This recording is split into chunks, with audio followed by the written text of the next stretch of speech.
Hi guys, welcome to another Food for Thought. I'm Gordon. Today I'm out at a friend's property. I'm going to do some tracking and have a look for some areas coming up for the local hunting season. It's the Ontario hunting season come October 1st. I want to come out early, start tracking, having a look at different areas. I have hunted on this area before, so I do have a farm stuff going on here. My friend is a local vet, but he has a small farm. He raises some meat cows, and he also rents out a lot of his fields for another farmer to grow crops. This year we've got beans growing, which I'll maybe show you when we're walking through. Anyway, it's a great property. I got my first deer here last year, which was fantastic. I was over the moon with that. But I want to have a look at some different areas and see which ones I think they're good and go over my reasons for that. So over the next few weeks I'm going to be coming out, and I've already asked them that I can build some natural blinds. But I'll do that over the next few weeks, and I can probably sort of do some videos on that as well. So let me go have a walk out into the different areas and show you why I want to hunt in these areas. Okay.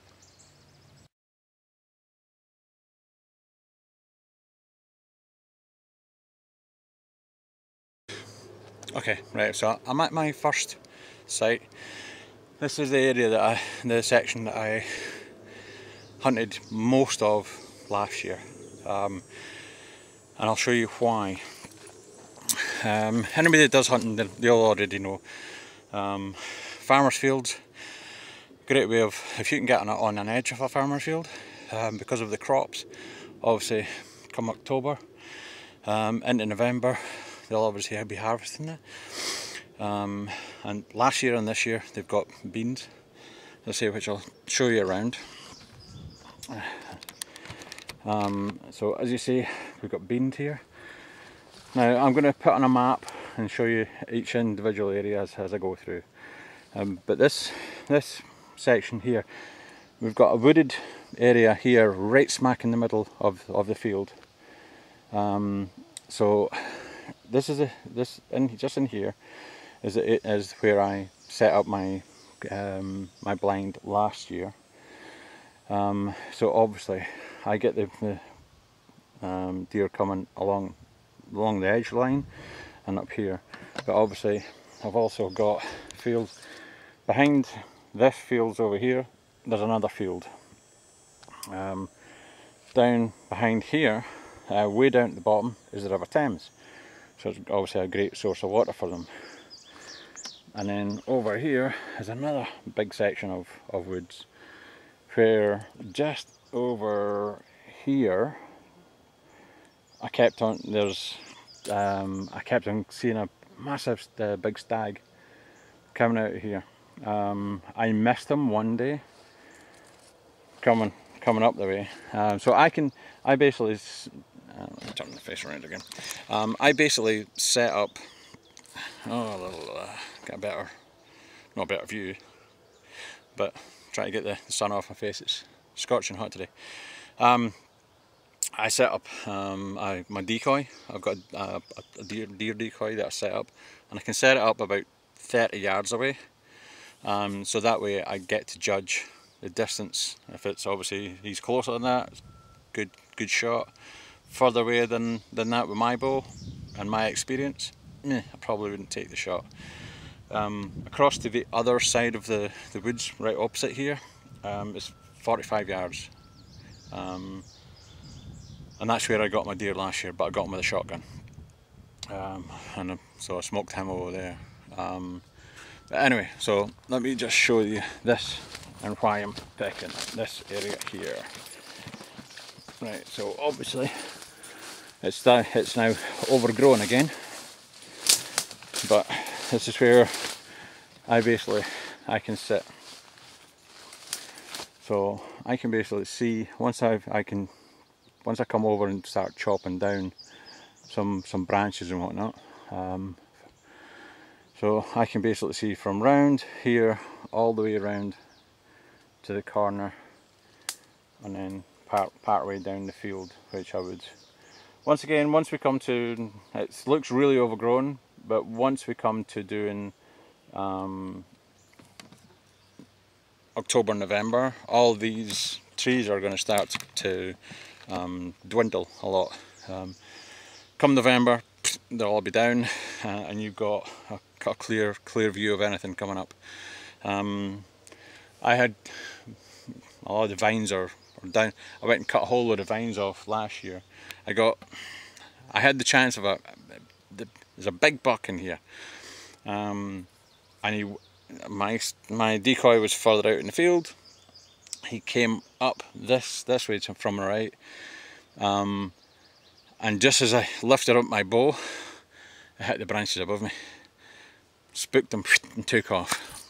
And then I kept on seeing him every so often. He would come out over the next few weeks.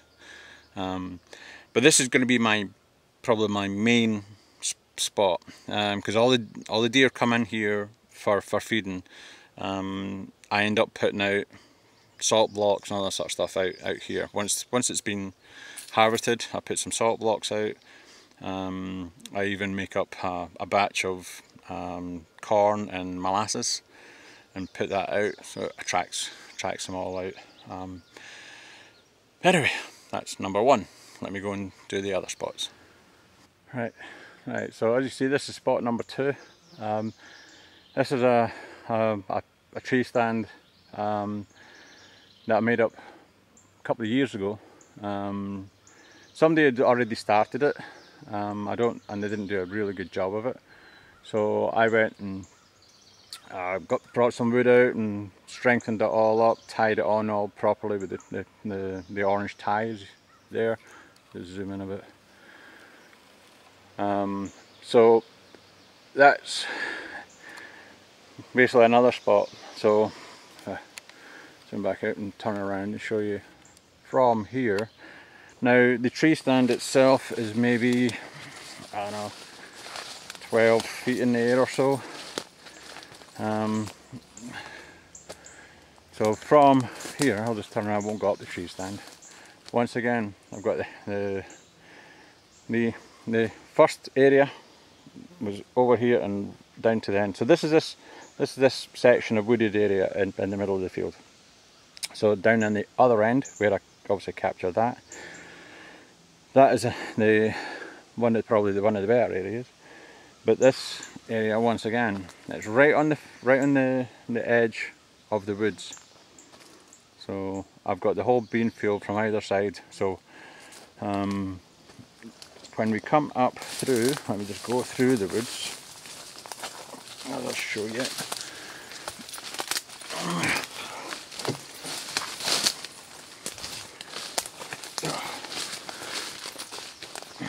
Show you the main trail that's used in this wood.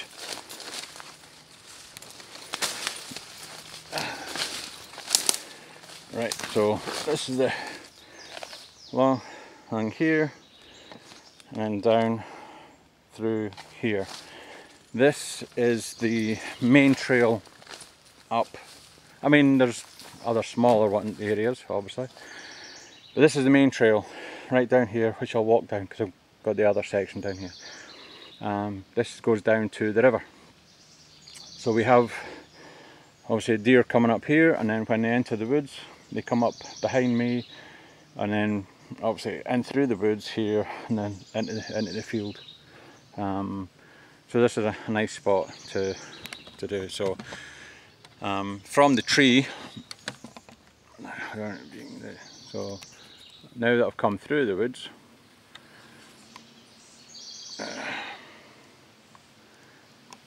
you can just see just there. That's where the tree stand is. So I can actually, from the tree stand, look right down the trail and see if there's anything coming up. And depending on where it comes through, you either let the deer come up through into the woods, into the field, and get a nice clear shot, or depending on the level of the trees, on the leaves and whatnot, I could take a shot through through the branches. So, right. Whoa, whoa, too close. Right, so let's go off to number 3 spot. Okay, so I'm at my 3rd spot. Show you once again. So up here is where I've just come from. So basically from here down through the trail. All of this, most of this is all gone by the time October, November comes for deer season. Then I turn around and then the trail goes right through to down there. Continue down there and that takes you right down to the river. So my plans is to make a hide here. So I'll basically be able to come in here. Obviously I've got different trees here. I'll be able to cut down the different branches. A lot of these are vines. I can lob these all off. These are all vines up in the trees, so I can lob these all off. So in here, once I've got this whole section right up there. So God, I've got spiders and everything all over me. So once I've got take these vines and everything down, I make a clear route.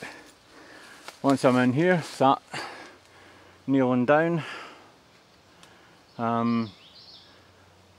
The deer won't be able to, they'll be on me by the time they hopefully realise I'm there.